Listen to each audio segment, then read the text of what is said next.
संचालन कर रही मेरी बहुत अच्छी सहेली ब्रह्मचारिणी आकाश गीता और मेरे पड़ोस में बैठे हुए नीति वज्र, उपस्थित सभी ब्रह्मचारीगण और सभी उपस्थित धम्म भाइयों और बहनों, सभी को नमो बुद्धाय बेटी।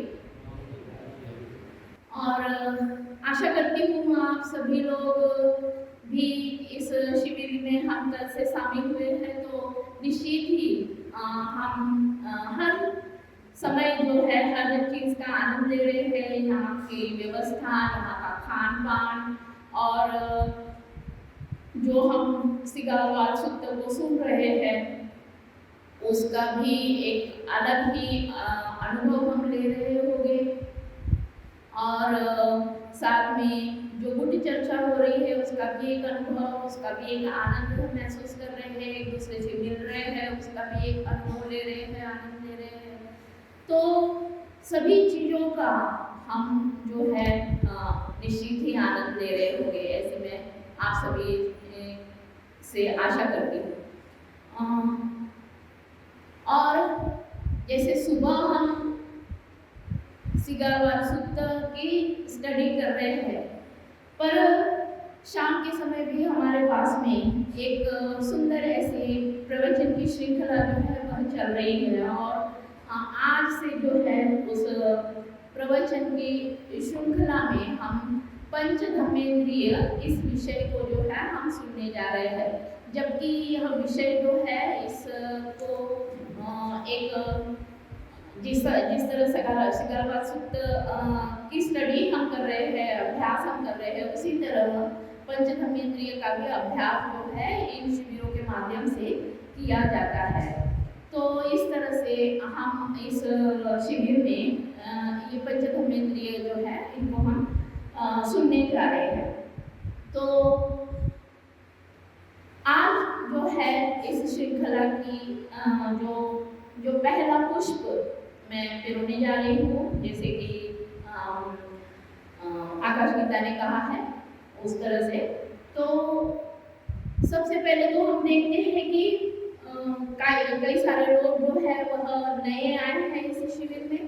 तो सबको लग रहा होगा कि यह पंच धम्मेंद्रिय चीज़ क्या है, क्योंकि 5 इंद्रिय हमने सुना है, पर ये पंच या फिर 5 धम्म इंद्रिय ये थोड़ा नया ही कुछ लग रहा है। तो अगर हम बौद्ध अभ्यास करते हैं तो जो भी शिक्षाएं बुद्ध ने दी है उसमें पंच धम्मेंद्रिय यह बहुत ही महत्वपूर्ण ऐसी शिक्षा जो है वह बताई गई है, या फिर उन्होंने बुद्ध ने जो है वह दी है, उसका अनुभव जो है स्वयं बुद्ध ने भी किया है। तो इस पंच धम्मेंद्रिय के प्रास्ताविक के तौर पर मैं थोड़ा आप सबके सामने मेरी कुछ भावनाएं हैं वो साझा करना चाहूँगी।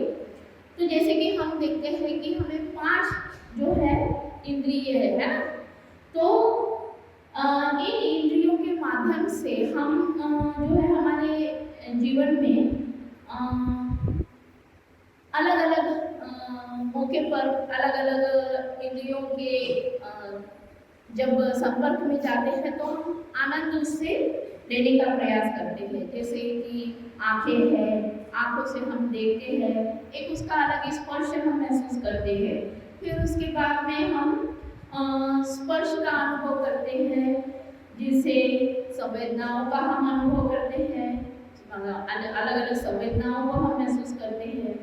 फिर हम कान है, हमें कान से हम सुनते हैं, नाक है, नाक से हम सूंघते हैं, और जिह्वा है जिससे हम हर चीज़ का स्वाद लेते हैं और उसका भी हम अनुभव लेते हैं, उसका भी हम आनंद करते हैं। तो इस तरह के 5 जो इंद्रिय है उन इंद्रियों के माध्यम से जो है हम अपने जीवन में आनंद लेने का प्रयास, भरसक ऐसा प्रयास जो है हम करते रहते हैं। और यह जो है बिल्कुल हमारे जन्म से, यानी इसको कहेंगे हम कि बायोलॉजिकली हमको यह चीज़ें पंच इंद्रिय जो है वह प्राप्त हुई है या उसे हमने पाया है। तो तभी से इन इंद्रियों का इस्तेमाल जो है हम करते आ रहे हैं और हम इन इंद्रियों के माध्यम से ये जो भौतिक जग है या फिर भौतिक ये जो चीजें हैं, बातें हैं, उनका हम अनुभव जो है वह अपने जीवन में लेने का प्रयास भी कर रहे हैं। बिल्कुल उसी तरह जो है हम आध्यात्मिक जीवन जीने का भी प्रयास इन पंच धर्मेंद्रियों के माध्यम से जो है हम कर सकते हैं। और उसके लिए आध्यात्मिक अगर हमको प्रयास करना है हमारे जीवन में तो निश्चित ही आध्यात्मिक इंद्रियों का होना अत्यंत आवश्यक होता है, जिन्हें धर्म के इंद्रिय जो है वो कहा जाता है। और इन आध्यात्मिक इंद्रियों की प्राप्ति से हम हमारा आध्यात्मिक विकास जो है वो करते हैं। तो और इस विकास के तहत हम हमारी आध्यात्मिक ऊंचाई को प्राप्त कर सकते हैं। यहाँ तक कि हम संबोधि तक भी पहुँच सकते हैं, संबोधि को भी प्राप्त कर सकते हैं। तो यह आध्यात्मिक जीवन भौतिक जीवन से बहुत ही निराला है और बहुत ही उससे हटकर है, उससे परे है। तो यह आध्यात्मिक जीवन और भौतिक जीवन ये दो भागों में जो है हम बांट सकते हैं। तो हम सबसे पहले देख सकते हैं कि भौतिक जीवन, तो यह जीवन जो है वह बहुत ही हमारा जो है भौतिक जीवन उलझा हुआ सा हम महसूस करते हैं। उसमें हम बहुत बार अजागरूक होते हैं, बहुत बार अलग अलग पीड़ाएं होती हैं, अलग अलग वेदनाएं होती हैं, अलग अलग दुखदायी अवस्थाओं को हम महसूस करते हैं। परंतु हम इस भौतिक जीवन में पूर्णतः जो है हम रममाण होते हैं और निरंतर सुख का अनुभव हमें हो, यह लालसा जो है हमारे मन में जो है सदा बनी रहती है। सदा हम वह जो है चाहते हैं कि हम हमेशा सुखी रहे। परंतु यह जो अवस्था है यह हमेशा ही बहुत ही तात्कालिक कुछ क्षण भरों के लिए हम महसूस करते हैं। हमें जब भी हम चाहते हैं कि हमारा सुख जो है वह निरंतर बना रहे तो वह सुख जो है वह कुछ क्षणों के लिए होता है और बाद में जो है वो फुर्र करके उड़ जाता है, वो कहीं हमारे पास में टिका नहीं रहता और अंततः जो है हमें दुख का ही और पीड़ा का ही जो है अनुभव या सामना जो है हमें करना पड़ता है।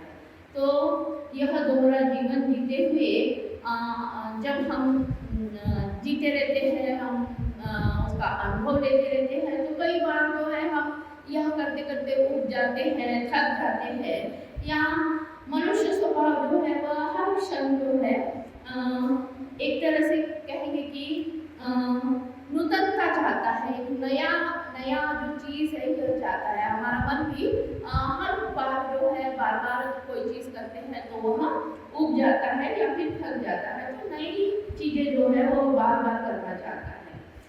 तो हमारी आध्यात्मिकता की ओर अगर हम बढ़ते हैं जो कि दूसरा आयाम है, तो यह जीवन जो है आध्यात्मिक जीवन जो है यह सत्य पर आधारित होता है। धार्मिक जीवन यह एक धार्मिक जीवन होता है। अनासक्ति का जीवन जिसे कहा जाता है या फिर जिस तरह से अनासक्त होकर इसमें जिया जा सकता है, इसमें हम हमेशा ही सकारात्मकता बनाए रखने का प्रयास करते रहते हैं। ऐसा जीवन जीने के लिए हमें इन पंच धर्मेंद्रियों का विकास करने की आवश्यकता होती है।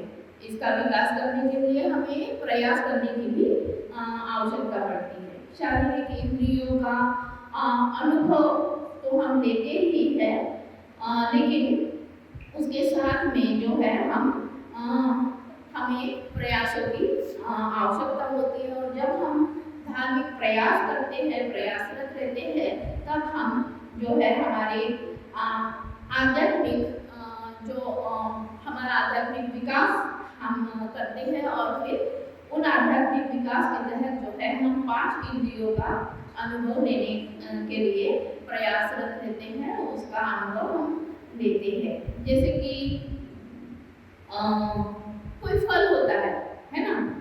तो फल को जब हम चखते हैं तभी हमें पता चलता है कि उसका स्वाद कैसा है ना?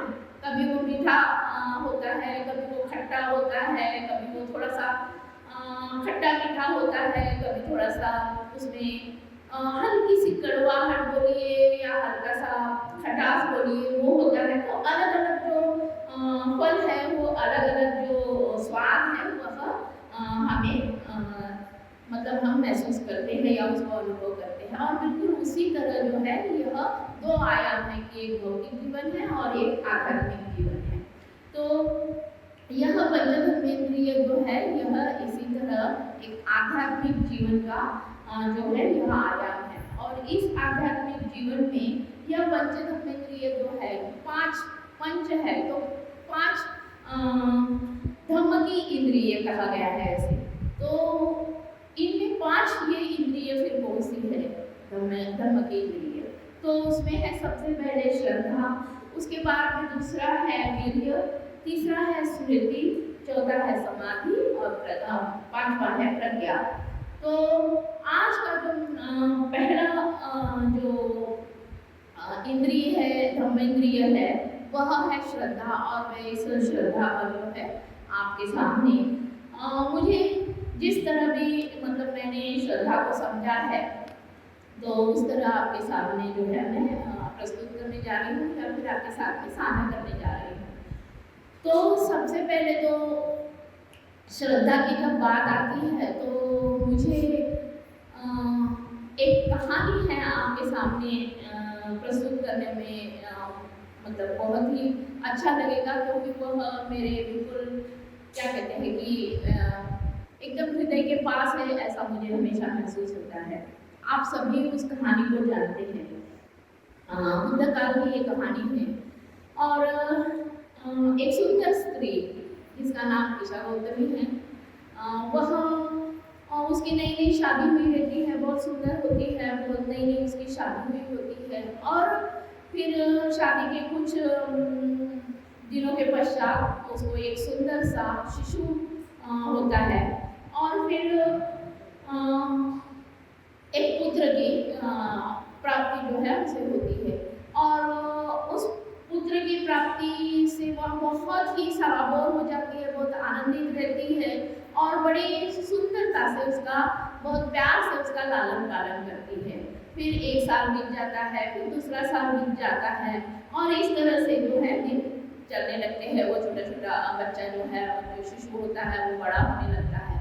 और फिर एक दिन फिर वो थोड़ा बड़ा होता है, बाहर अकेले खेलने लगता है और खेलते खेलते अचानक वो खेलते रहता है और ईशा गौतमी घर में काम में व्यस्त होती है घर के। तो एक सांप कहीं से जो बहुत जहरीला होता है, एक सांप कहीं से आता है और डंक मारता है और बस उसका डंक मारना और वो छोटी सी जान, छोटा सा बच्चा और उसका जीवन जो है वही समाप्त हो जाता है। और उसकी चीख से जो है ईशा गौतमी पलट कर दौड़कर आती है और उसे पता चलता है कि सांप ने डस लिया। और वह बच्चे को लेकर क्योंकि वह मृत हो जाता है, वो बहुत बिलखने लगती है, रोने लगती है और फिर वह बच्चे को लेकर आगे जाती है, सबको बताती है कि मेरे बच्चे को तो सांप ने डस लिया, अभी इसका क्या करूँ, क्या होगा, ये इसको जीवित करो, मेरा बच्चा ऐसा नहीं जा सकता है। और इस तरह वो बिलबिलाने लगती है, रोने लगती है और सबके सामने गिड़गिड़ाने लगती है कि मेरे बच्चे को जिंदा कीजिए, कुछ तो कीजिए मेरे बच्चे के लिए।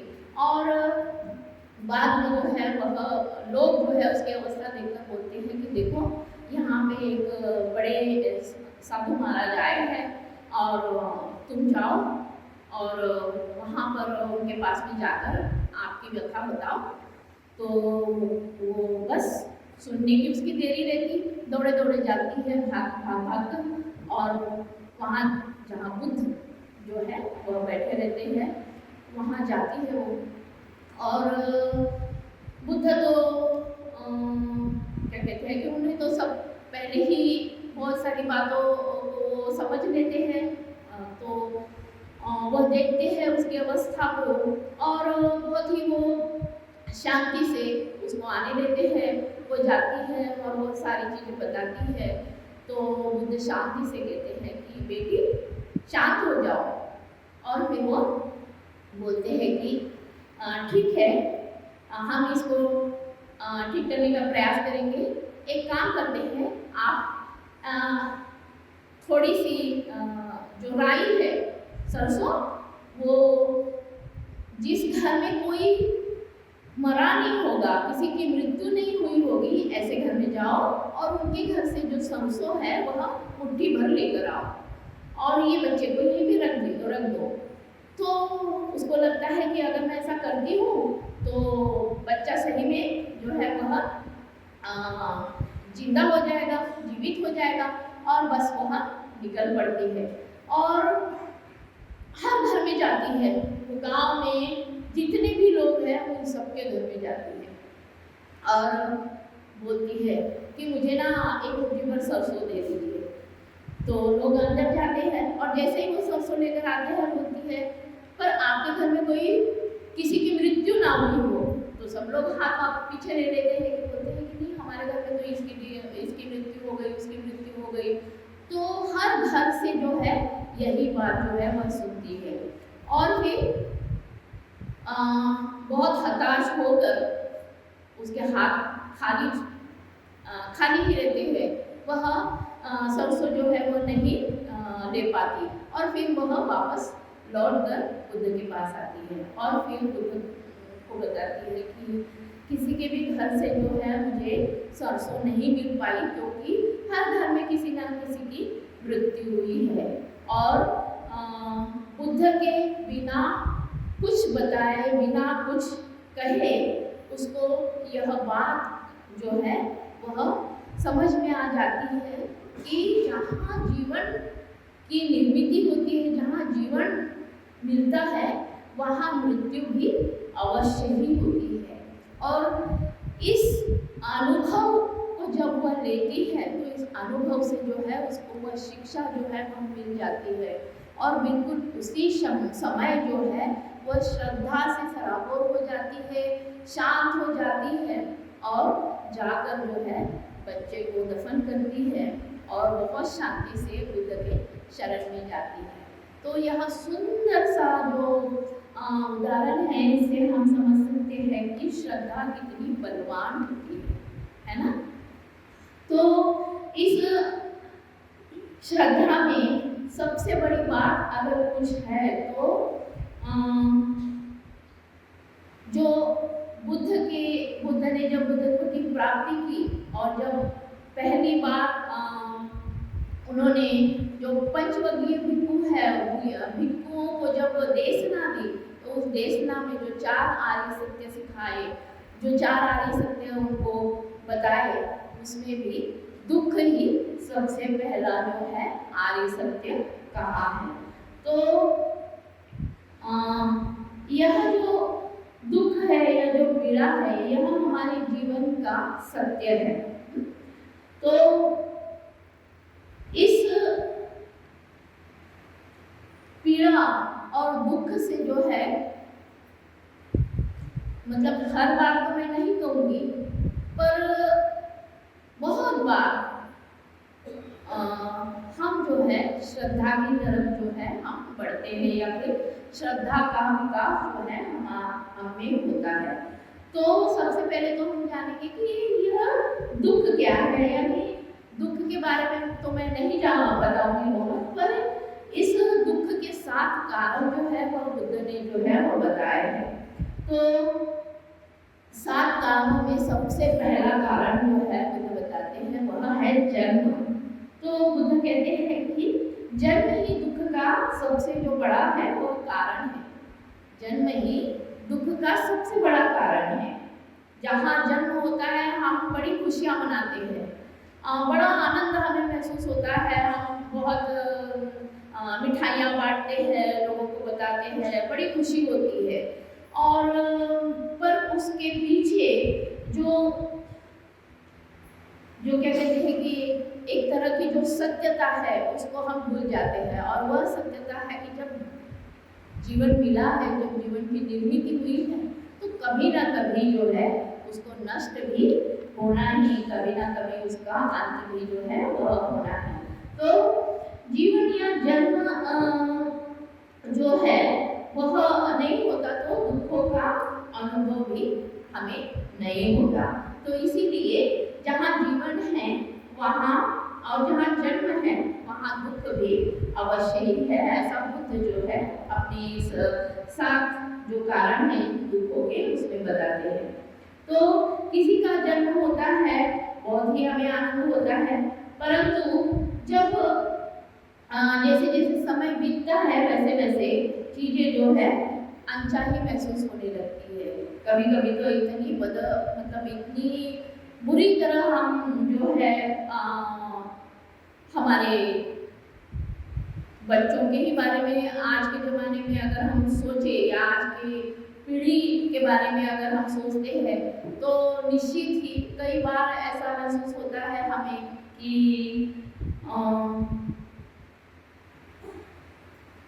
जन्म जो है वह आनंद तो देता ही है, पर कई बार जो है वो दुख भी निर्माण करता है, पीड़ा भी जो है वह निर्माण करता है। तो यह जो है जन्म जो है यह हमेशा ही दुख की निर्मित करती है, यह बुद्ध कहते हैं। उसके बाद में दूसरा जो है वह बुढ़ापा है। तो बुढ़ापा अभी तो यहाँ कुछ लोग हैं जो बुजुर्ग हैं और कई सारे जो बच्चे हैं लोग हैं वह यंग है, युवा है ना।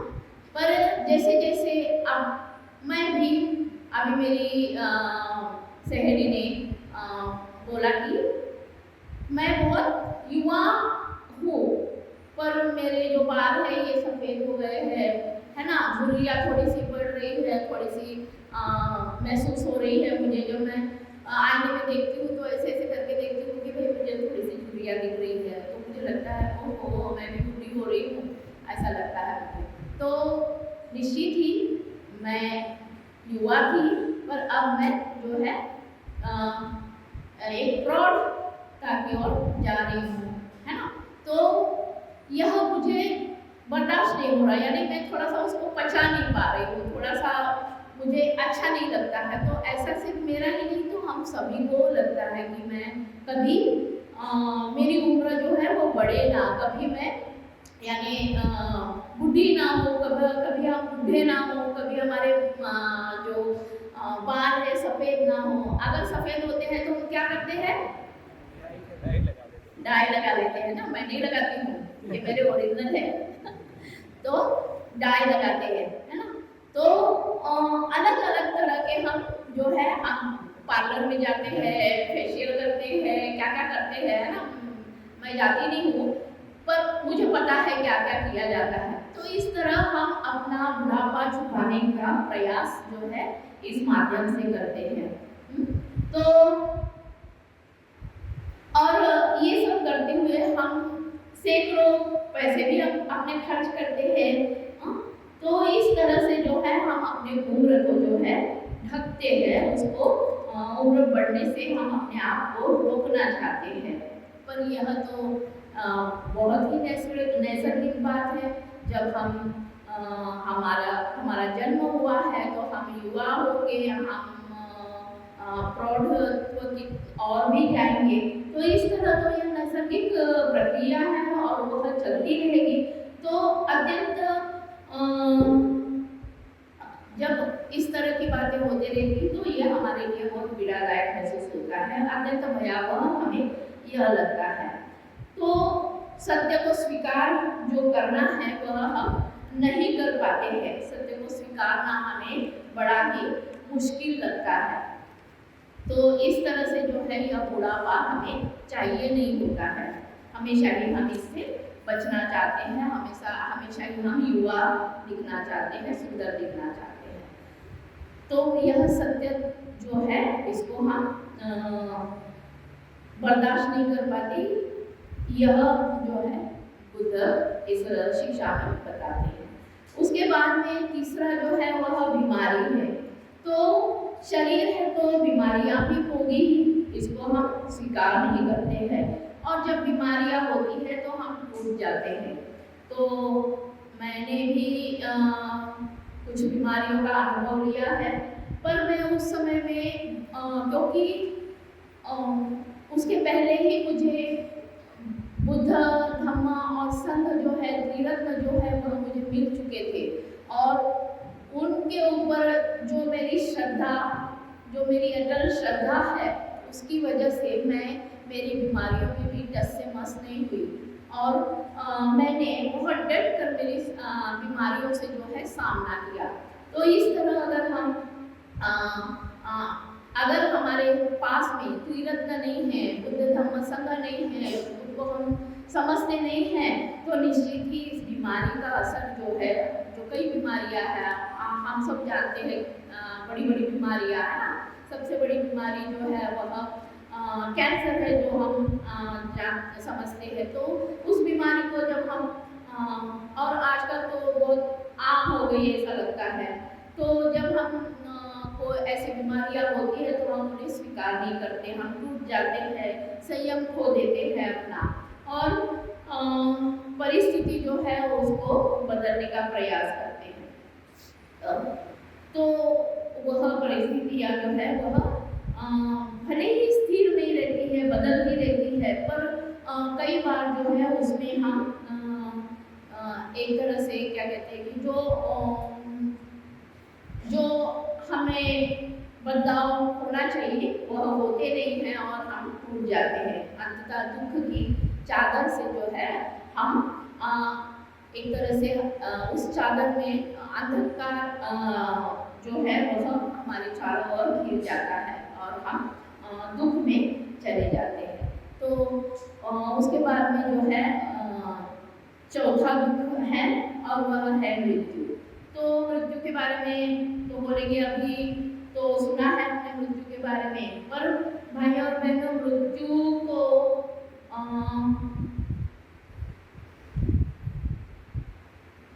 मृत्यु हम बोलते हैं, पर मृत्यु को जब हमारे बहुत ही प्रिय कोई जब होते हैं और जब वो मृत्यु को उनकी मृत्यु होती है तो उनकी मृत्यु को बचाना या फिर वो उनकी मृत्यु को अपने आप में बर्दाश्त करना, यह हमारे आगे से बाहर की बात होती है। तो खासकर जब प्रिय जनों की मृत्यु है तो होती है तो वह हम बर्दाश्त नहीं कर पाते।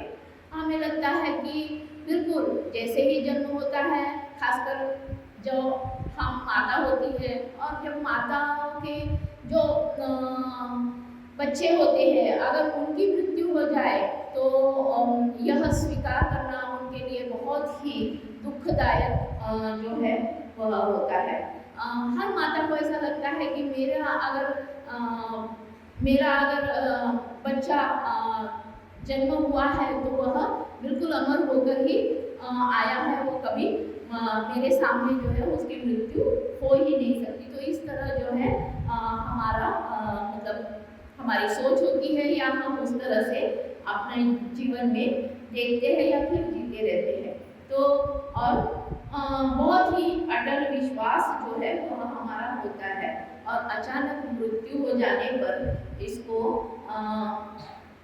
देखना या अनुभव करना बहुत ही पीड़ादायक और बहुत ही दुखदायक जो है वह होता है, जिसमें कई बार जो है माताएं जो है एक पागल और बदमाशी की अवस्था में जो है जीती है और अपना जीवन जो है एक तरह से उनका जीवन जो है माताओं का वह पूर्णतः नष्ट हो जाता है। तो इस तरह जो है यह मृत्यु की एक दुख का कारण है।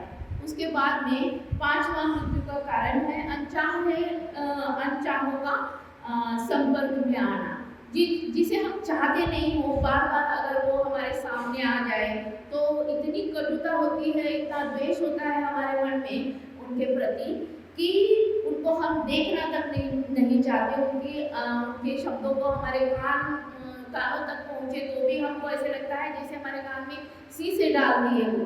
तो इस तरह से इन बातों से ऐसे लोगों से हमें बहुत ही पीड़ा और दुख का अनुभव जो है हम करते हैं। उसके बाद में छठा जो है प्रिय से वियोग या फिर प्रिय से विरह।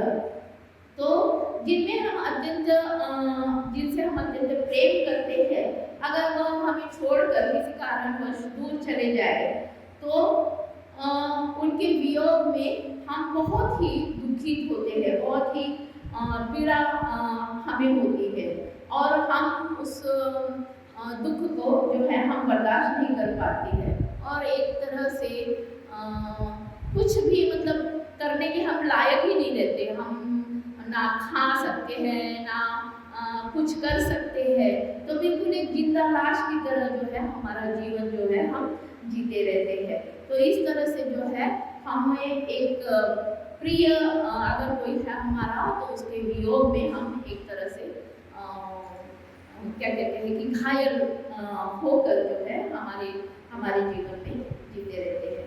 और फिर सातवां और सबसे आखिरी जो दुख है वह है जो चाहते हैं उसका ना मिलना। अब यह तो सबके साथ ही होता है और हमेशा का अनुभव भी हमारा होता है कि हम चाहते कुछ और है और होता हमारे साथ कुछ और होता है ना, होता कुछ और है। तो जो भी हम चाहते हैं उसके बिल्कुल विपरीत या विरुद्ध बातें जो है वह हमारे साथ में होते रहती है। हम लाख कोशिश करते हैं कि हमें जो चाहिए वह हमेशा मिले, पर कई बार जो है हम उसके लिए बहुत प्रयास भी करते हैं, बहुत जुगाड़ भी करते हैं, पर हमेशा उसके विपरीत, हमेशा उसके उल्टा ही होता है। बड़े ही मतलब क्या कहते हैं कि आस लेकर हम उम्मीद रखते हैं जो भी हम करते हैं उसके लिए, पर जो चाहिए वह हमें नहीं मिलता है। तो जैसे कि मैं संगाराम में जाती हूँ, आकाश गीता भी जाती है, मैं भी जाती हूँ। तो संगाराम में हम जो है बोधिचित्त की साधना करते हैं, बोधिचित्त सराव हम करते हैं। तो ये आपके थोड़े समझने से थोड़ा परे है, और जो मैं मतलब मेरा अनुभव जो है वो साझा करती हूँ। तो उसमें हम यही करते हैं कि मतलब जिसको जो चाहिए वह मिले, क्योंकि हर बार हम कोशिश करते हैं कि हमको जो चाहिए वह मिले, और उस मिलने के लिए हम जमाने भर की चीज़ें करते हैं। हम मतलब हमको सुख, और हर कोई क्या चाहता है कि सुख ही चाहता है ना। कौन चाहता है दुख, मुझे दुख मिले? कोई नहीं चाहता।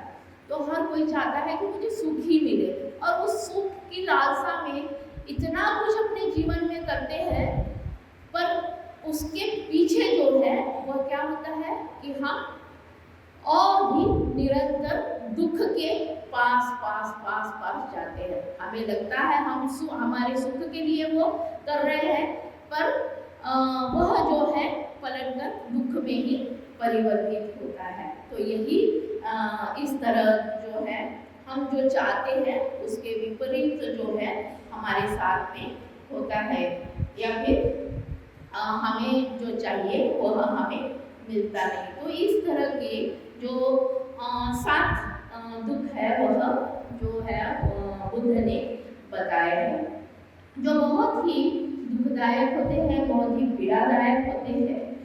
मानसिक दुख की इससे निर्मिति होती है, मानसिक पीड़ा की इससे निर्मिति होती है, इसका अनुभव हम लेते हैं। मानसिक नकारात्मकता का अनुभव हम लेते हैं, मानसिक असत्य का अनुभव हम लेते हैं। आसक्ति, लोभ, अज्ञान, द्वेष, तृष्णा, मिथ्या दृष्टि, इस तरह की बातें जो है इनका अनुभव जो है हम लेते हैं, और इनसे जो है दुख का अनुभव हम हर क्षण जो हर पल जो है हम महसूस करते हैं। तो ये जो सारी बातें हैं यह हमें जो सत्य है इससे दूर ले जाने वाली मनोवस्था हमारी जो है वह होती है। तो यह जो सत्य को दूर ले जाने वाली मनोवस्था है, इसका अनुभव हम हमेशा ही लेते रहते हैं। यह सब जो बातें हैं हमें सत्यता से दूर ले जाती है। दुख मुक्ति के सभी द्वार जो है इससे हमारे बंद जो है वह हो सकते हैं। तो दुख की निर्मिति जब होती है तो दो बातें जो है उसमें होती है। एक तो नकारात्मकता की ओर हम जाते हैं, और जब नकारात्मकता की ओर जब हम जाते हैं तो वहाँ एक बात होती है कि हम जो है दो बातें होती है कि जब दुख की निर्मिति होती है तो हम निश्चित ही हमारे मन में जो है अगर थोड़ी सी भी एक क्या कहते हैं कि धम्म या फिर थोड़ा भी जो धम्म है उसको हमने समझा होगा या जाना होगा या सुना होगा, तो हम जो है हमारे मन में श्रद्धा की निर्मिति होती है। पर क्योंकि अब हम ज़्यादा बुद्ध को नहीं जानते हैं, केवल सुना है कभी, तो बहुत बार जो है हम श्रद्धा की तरफ जाने की बजाय जो है हम अंधश्रद्धा की तरफ बहुत बार जो है हम चले जाते हैं। तो इस अंधश्रद्धा में जाने की आप सबको पता है कि हम अंधश्रद्धा में कैसे कैसे जाते हैं। अगर मैं उस पर अगर बोलना चाहूँ तो मैं और 1 घंटा जो है उस पर बोल सकती हूँ, पर मैं बिल्कुल भी बोलना नहीं चाहती। तो इसको बहुत ही आसानी से हम बोल सकते हैं कि अगर यह अंधश्रद्धा को हम गहराई से अगर देखते हैं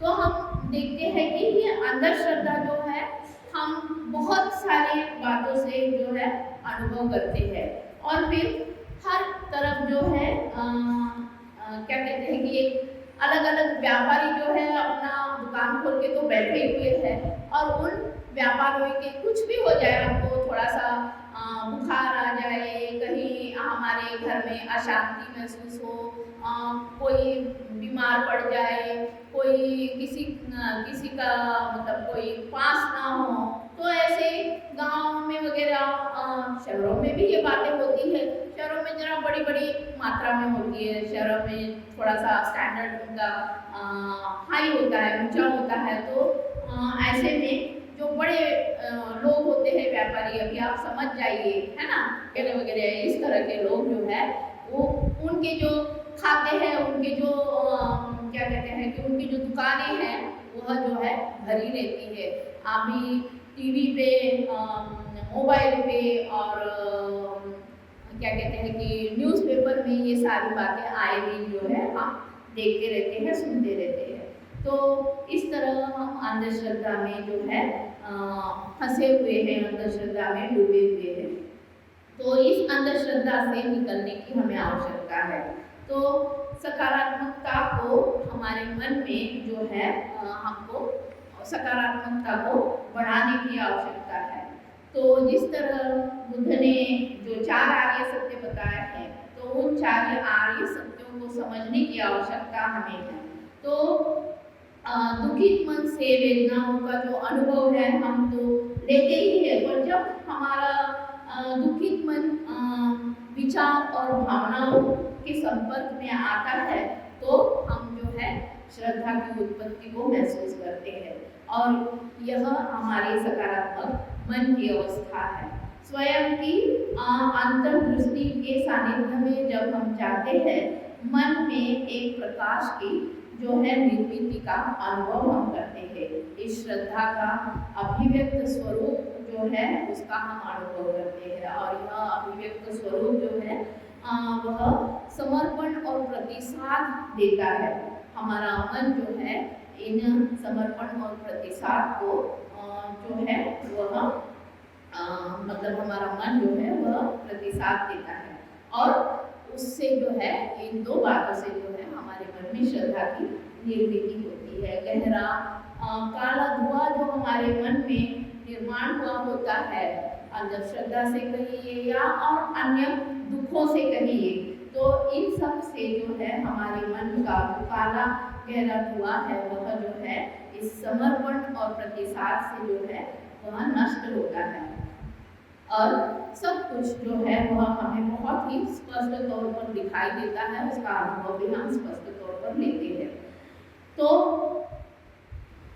और अंधकार में जिस तरह से ज्योति जलती है, उस तरह से हमारा मन भी जगमगाने लगता है और श्रद्धा की उत्पत्ति का अनुभव और जो है हमारा मन जो है लेते हैं और लेता है। तो जिस तरह कमल होता है ना, तो कमल क्या करता है कि कमल कीचड़ में जो है वह उत्पन्न होता है ना। तो कीचड़ में ऐसा ही उत्पन्न होता है क्या? नहीं, उसमें भी उसको भी जो है 5 मतलब बातें जो है उसमें होती है।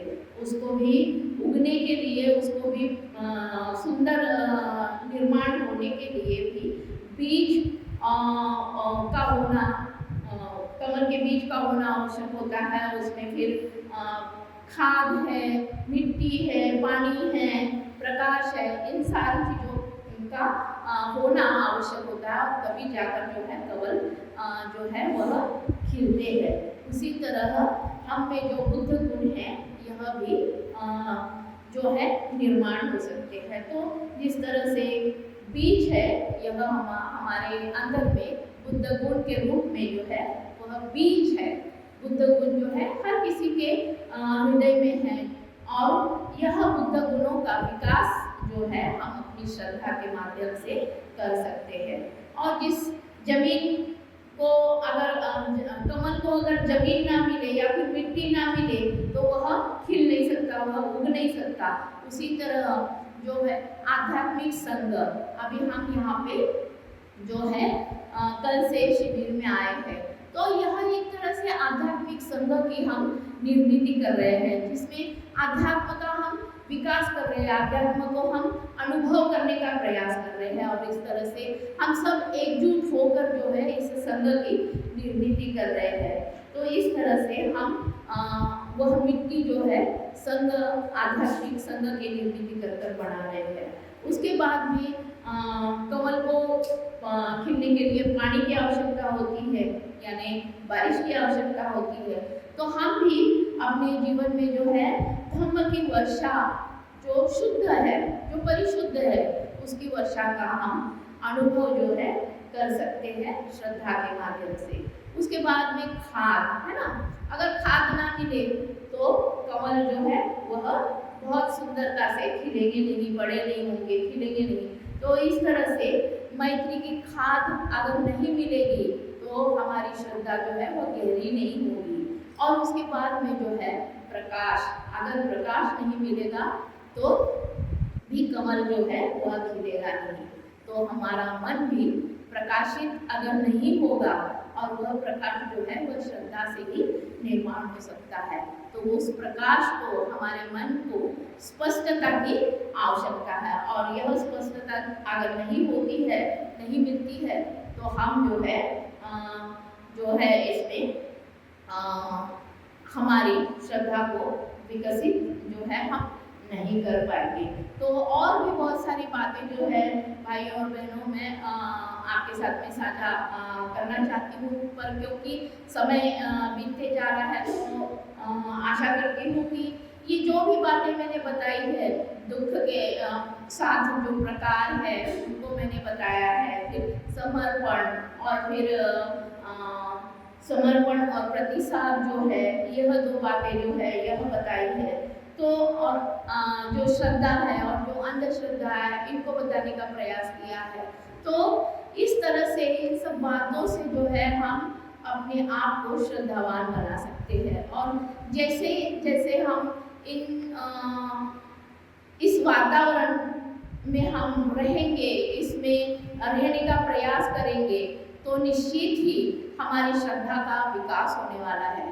मेरी भी श्रद्धा का विकास ऐसे ही हुआ, आपकी तरह ही मैं शिविरों में गई, जनरल शिविरों में गई आपकी ही तरह, और धीरे धीरे मैं मेरी श्रद्धा का विकास जो है मैं करने लगी। और आज यह है कि केवल और केवल जो है मेरे जीवन में त्रिरत्न ही मेरे प्रथम जो केंद्र स्थान में जो है वह प्रथमता है। तो मुझे कुछ बातें मतलब कुछ शब्द जो है वह याद आ रहे मतलब बुद्ध ही मेरे हृदय में है, दूसरा न कोई कोई, है ना। तो इस तरह से जो शब्द है वह बार बार जो जब मैं ये इसका स्टडी कर रही थी या फिर इसके बारे में चिंतन कर रही थी, तो बार बार मुझे वो शब्द, वो दोहे जो है वह याद आ रहे थे, क्योंकि मुझे जो कबीर है वो बहुत पसंद है और कबीर के दोहे मुझे बहुत पसंद है, मैं वो बहुत सुनते रहती हूँ। तो जब ये भी कर रही थी तो बहुत सारे दोहे भी मुझे याद आ रहे थे। तो इस तरह से मैंने अपनी श्रद्धा को भी विकसित किया है और मैं चाहती हूँ कि आप लोग भी यहाँ पहुँचे हैं तो निश्चित ही आप में भी थोड़ी ना थोड़ी श्रद्धा तो निश्चित ही है, और उसको बढ़ाने के लिए जो बातें मैंने कही है यह निश्चित ही आपको मदद करने वाली है। और बिल्कुल ही आप मेरी तरह एक दिन ऐसा आएगा कि आप भी यहाँ पर बैठे रहेंगे और मेरे साथ में बैठकर जो है मतलब इस तरह का जिस तरह का मेरा जीवन है, जिस तरह का श्रद्धा के साथ में जीवन जीने का प्रयास मैं कर रही हूँ, आनंद लेने का प्रयास कर रही हूँ, आप भी ले सकेंगे और आनंद ले सकेंगे, और श्रद्धावान भी आप और भी ज़्यादा, मुझसे भी ज़्यादा हो सकेंगे।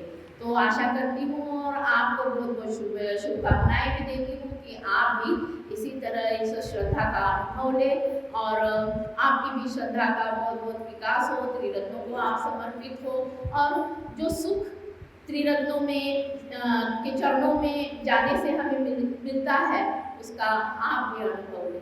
तो बहुत बहुत आपको शुभकामनाएं और आपने मुझे सुन लिया, इसके लिए आप सबका बहुत बहुत धन्यवाद। नमो बुद्धाय, जय हिंद।